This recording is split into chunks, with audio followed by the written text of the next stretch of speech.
నువ్వు జైలుకి వెళ్తే నీ పెళ్ళాం పక్కన జగన్ వచ్చి పడుకుంటాడా? ఇది ఒక పోలీస్ అధికారి జగన్మోహన్ రెడ్డి గారి అభిమానితో మాట్లాడినటువంటి మాటలు. ముందుగా మహిళా లోకాన్ని, జగన్మోహన్ రెడ్డి గారిని నేను క్షమాపణలు కోరుతున్నా. ఎందుకంటే ఇలాంటి మాటలు నేను మాట్లాడకూడదు, ఎప్పుడూ మాట్లాడలేదు కూడా. కాకపోతే కొంతమంది నిజస్వరూపం అన్నది ప్రజలందరికీ తెలియాలి కాబట్టి ఈరోజు ఈ మాటలు మాట్లాడవలసి వస్తుంది. ఎవరా పోలీస్ అధికారి? ఎవరినన్నాడు? ఈ రెండు ప్రశ్నలు కామన్. ఆ పోలీస్ అధికారి ఈయనే. ఎవరైనా అంటే మొన్నటిదాకా పులివెందులలో సిఐగా పనిచేసినటువంటి ఎన్వి రమణ గారు. ఈయన ఎవరు అంటే మనందరికీ తెలుసు, మురళీ నాయక్ గారు డిఎస్పి పులివెందుల. నిన్న వీళ్ళిద్దరి గురించే నేను ఒక వీడియో అన్నది చేయడం జరిగింది. ఇది దాని కంటిన్యూయేషన్ మీరు అనుకోవచ్చు. ఈ సిఐ గారు ఎవరైతే ఉన్నారో, మొన్నటిదాకా పులివెందుల సిఐగా చేశారు, ఇప్పుడు కటకటాల వెనకున్నారు. ఈ ఎన్వి రమణ గారు ఒక జగన్మోహన్ రెడ్డి గారి అభిమానిని పట్టుకుని మాట్లాడినటువంటి మాటలు అవి. నేను మీకు చూపించింది 1%, మిగతాది చూపిస్తాను. కొంచెం జాగ్రత్తగా ఇక్కడ మీరు చూడాలి. లింగారెడ్డి రాజశేఖర్ రెడ్డి, ఇది ఒక ఫేస్బుక్ అకౌంట్. ఎవరి లింగారెడ్డి రాజశేఖర్ రెడ్డి గారు అంటే ఈయన జగన్మోహన్ రెడ్డి గారి అభిమాని. ఇది ఆయన ఫేస్బుక్ అకౌంటే. కిందికి వస్తే వైఎస్ఆర్ అని చెప్పేసి ఇక్కడ పచ్చబొట్టు కూడా చేతి మీద పొడిపించుకున్నాడు. ఈయన అంత పెద్ద అభిమాని. ఈయన కొన్ని రోజుల కింద అంటే 24వ తారీఖు అనుకుంటా ఒక పోస్ట్ పెట్టిండు. ఆ పోస్ట్ అన్నది చూశాక, చదివాక నాకు ఒళ్ళు మండిపోయింది. ఒక పోలీస్ అధికారి, ఒక పబ్లిక్ సర్వెంట్, ప్రజల కోసం పనిచేయవలసినటువంటి వ్యక్తి ప్రజలని ఇంత దారుణంగా దూషిస్తాడా? పొలిటికల్ బాస్లని మెప్పించడానికి ప్రజలతో నోటుకొచ్చినట్టు మాట్లాడతాడా? ఇంతకన్నా దారుణం మరొకటి ఉంటుందా? ముందుగా ఆ పోస్ట్ ఏంటి అన్నది ఇక్కడ చూడండి. ఆయన చాలా పోస్టులు పెట్టారు. దాని తర్వాత కూడా ఇక్కడ చూసుకుంటే చూడండి, ఆ పోస్టు ఇది ఆ పోస్టు.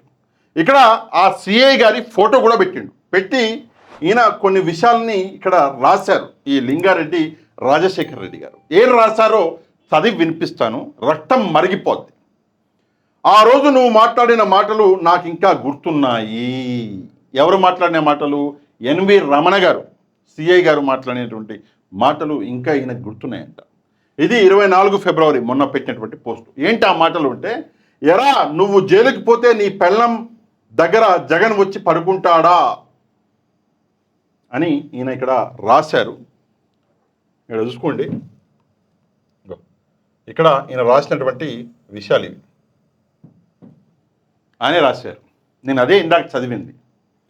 కూటికి గతి లేని నా కొడక, గుడ్డలు కుట్టుకొని బ్రతుక్కోక నీకెందుకురా రాజకీయాలు, లేబర్ నా కొడక. ఇది సిబిఐ కేసులో ఉన్నావు, నేను కేసు పెట్టి లోపల వేస్తే నీ పెళ్ళం రోడ్డు మీద పైట జార్చి బతకాలి నా కొడక.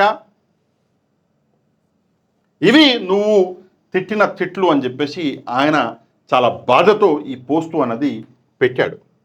ఇక దాని తర్వాత సహజంగా మనకి అవకాశం వచ్చినప్పుడు, మనిషికి సహజంగా ఉన్నటువంటి అలవాటు ఇది, మనకి అవకాశం వచ్చినప్పుడు పక్కవాడిని కూడా ఒక మాట అంటాం కదా. ఆయన కూడా 4 తిట్లు ఈయన కూడా ఎన్వి రమణ గారిని తిట్టిండు.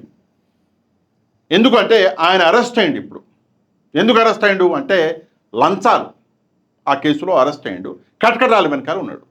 ఇది మన పోలీసు వ్యవస్థ పనితీరు. అధికారంలో ఏ పార్టీ ఉంటే ఆ పార్టీకి కొమ్ము గాయాలి, ఊడిగం చేయాలి. నిజంగా సర్వీస్ చేయవలసినటువంటి ప్రజల్ని మాత్రం పక్కన పెట్టేయాలి. నిజంగా ఎవరికి అత్యంత ఎక్కువగా రెస్పెక్ట్ ఇవ్వాలి? ప్రజలకి. నువ్వు తింటున్న తిండి ప్రజల శ్రమ నుంచి వస్తున్నటువంటి జీతం. అది ప్రజలు చెమటోడ్చి సంపాదిస్తే నీకు ముద్ద దిగుతుంది. ఆ విషయం మర్చిపోయి నువ్వు నిజంగా ఊడిగం చేయవలసింది ప్రజలకి అన్నటువంటి విషయం మర్చిపోయి రాజకీయ నాయకుల ముడ్లు అడుగుతుంటే ఇట్లే ఉంటుంది. నిజంగా లింగారెడ్డి రాజశేఖర రెడ్డి గారు, మీకు జరిగింది అన్యాయం అండి నిజంగా. కాకపోతే మీరు కూడా ఆయన కుటుంబం గురించి మళ్ళీ ఇక్కడ మాట్లాడారు. నేను అది చదవట్లేదు. అది తప్పండి. ఎప్పుడైనా ఎవడో పోరంబోకు రాయేస్తే మనం కూడా రాయేస్తే వాడికి మనకి డిఫరెన్స్ ఏముంటుంది? ఎప్పుడూ అలా చేయవు. మీరు రాసేది ఇంతవరకు బాగుంది, కానీ కింద ఒక 2 లైన్లు రాశారు, అది కరెక్ట్ కాదేమో అని నాకు అనిపించింది. సరే, ఈ పోస్ట్కి కింద ఒక అతను కమెంట్ పెట్టాడు. చాలా కమెంట్లు వచ్చాయి. ఒక కమెంట్ మాత్రమే, ఇక ఫోటోతో సహా పెట్టారు. ఒక కమెంట్ మాత్రమే నేను చదివి వినిపిస్తాను.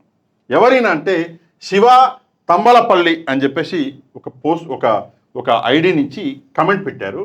నేను ఎలాంటి తప్పు చేయకపోయినా నీ లిమిట్స్లో నువ్వు లేకపోతే నీకు కూడా వర్రాగానికి పట్టిన గతే పడుతుంది, లం కొడక, నేను ఆ తిట్టులేను అని నోరు పారేసుకున్నావు కదా, ఇప్పటికీ ఆ మాటలు నా చెవిలో మోగుతోంది. ఇప్పుడు నీకు పట్టిన గతికి నేను కూడా నిన్ను లం కొడక అనే మాట వాడితే ఎలా ఉంటుంది, ఒకసారి ఆలోచించు మిస్టర్ ఎన్వి రమణ గారు అని చెప్పేసి చాలా మర్యాదపూర్వకంగా మాట్లాడాడు. వర్రాగాడికి పట్టిన గతి పడుతుంది, వర్రా రవీందర్ రెడ్డి ఆ గతి పడుతుందని చెప్పేసి శివ తంబలపల్లిని కూడా బెదిరించినట్ట ఈ వ్యక్తి. ఇక ఈ వ్యక్తి మాట్లాడినటువంటి మాటలు అయితే మనం ఆల్రెడీ ప్రపంచం మొత్తం చూసింది. కాల్చి పాడేస్తా నా కొడుక అని చెప్పేసి డిఎస్పీ గారు మాట్లాడారు. పులివెందుల డిఎస్పీ గారు కాల్చి పాడేస్తా నా కొడుక అన్నారు. ఎవరిని? వైసీపీ అభిమానులని. లోకల్ బాడీ ఎలక్షన్లలో పులివెందులలో అన్యాయంగా ప్రజల్ని ఓట్లు వేయకుండా ఇండ్లలో ఆపేసి దౌర్జన్యంగా ఎవరో పోరంబోకులు వెళ్ళి ఓట్లు వేస్తే దాన్ని ఆపే దమ్ము లేక డిఎస్పీ గారు వైసీపీ కార్యకర్తల్ని కాల్చి పారేస్తాను ఆ కొడుక. నిజంగా తప్పు చేసిన వాడిని వెళ్ళి బెదిరించండి చూద్దాం, మీ యూనిఫామ్ కాకెత్తకపోద్ది. బెదిరించే ధైర్యం లేదు కదా. సో అది వెళ్ళి చేసింది. సరే, మనం ఏం చేసినాము? మనం కూడా పని చేసినాం, అది కూడా మీకు చెప్పాలా. ఏం పని చేసినాము అంటే అంటే నిన్న వీడియో మీరు చూడకపోతే ఒకసారి వెళ్ళి చూడండి, వీళ్ళకి సంబంధించిన వీడియోనే. అందులో నేను ఒక మాట మాట్లాడా. ఈయనకి 2 పెళ్ళిళ్ళు అయినాయి, ఈయనకు కూడా అయినట్టు అనుమానం, ఒక వార్త అన్నది ఉంది. 2 పెళ్ళిళ్ళు చేసుకోవడం అన్నది క్రైమ్. సర్వీస్లో ఉండి 2 పెళ్ళిళ్ళు చేసుకోవడం అన్నది క్రైమ్. దీనికి సంబంధించి నేను కూడా ఒక లెటర్ రాసి ఆల్రెడీ పంపించేశా. ఎవరికి రాశా? డీజీపీ గారికి, దాంతోపాటు ఎస్పీ గారికి, కడప ఎస్పీ గారికి. అంటే వీళ్ళిద్దరూ కూడా కడప ఎస్పీ గారి అండర్లో వస్తారు కదా పులివెందుల. అందుకే ఆయనకి ఒక లెటరు, డీజీపీ గారికి ఒక లెటర్ పంపించా. ఈరోజు 27వ తారీఖు. ఈ లెటర్లో నేను రాసినటువంటి కొన్ని అంశాలని మీ ముందు పెడతా. చాలా ముఖ్యమైనటువంటి అంశాలండి. కిందికి వస్తే కనుక సబ్జెక్టు నేను తెలుగులో కూడా చెప్తా, మీరు తెలుగు కాదనుకుని మీరు వీడియో ఆఫ్ చేసుకోకండి, తెలుగులో చెప్తా. Request for enquiry and legal action regarding allegations of bigamy against police officers. Bigamy అంటే 2 పెళ్ళిళ్ళు. అది ఏ మతం వాడైనా ఏ కులం వాడైనా సరే సర్వీస్లో ఉన్నప్పుడు 2 పెళ్ళిళ్ళు చేసుకోకూడదు. చేసుకుంటే సస్పెండ్ చేసి పక్కన పడేసి 7 ఏళ్ల వరకు శిక్ష కూడా వేయచ్చు. Respected sir, I respectfully submit this representation seeking a fair and impartial enquiry. Enquiry చేయండి అని మాత్రం నేను రాశాను. Enquiry into serious allegations of bigamy against the following police officers. అంటే ఫాలోయింగ్ పోలీస్ ఆఫీసర్స్ వీళ్ళిద్దరూ 2 పెళ్ళిళ్ళు చేసుకున్నారని చెప్పేసి వార్త వస్తుంది. దీని మీద ఎంక్వైరీ అనేది చేయండి అని చెప్పేసి ఆ ఇద్దరు ఎవరు అంటే Shri NV Ramana circle inspector CI Pulivendula rural police station. Next Shri Murali Nayak గారు deputy superintendent of police DSP Pulivendula. వీళ్ళ మీద ఎంక్వైరీ చేయండి అని చెప్పి సబ్జెక్ట్ పెట్టా. ఎలిగేషన్స్ ఏమేమి వచ్చినాయి వీళ్ళ మీద, ఇది చాలా ముఖ్యమైనటువంటి విషయం. ఏమి ఎలిగేషన్స్ అంటే శ్రీ ఎన్వి రమణ గారు సిఐ గారి మీద ఏం ఎలిగేషన్స్ వచ్చినాయి అంటే, it is alleged that Shri NV Ramana has contracted 2 marriages during the substance of the first marriage which constitutes the offense of bigamy under criminal law.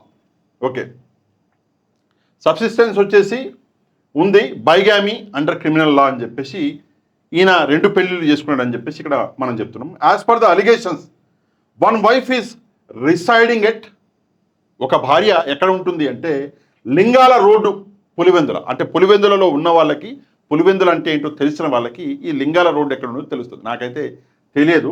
ఈ లింగాల రోడ్డు పులివెందులలో ఒక భార్య. నెక్స్ట్ రెండో భార్య అంటే ఎవరు మొదటి భార్య ఎవరు రెండో భార్య తెలియదు.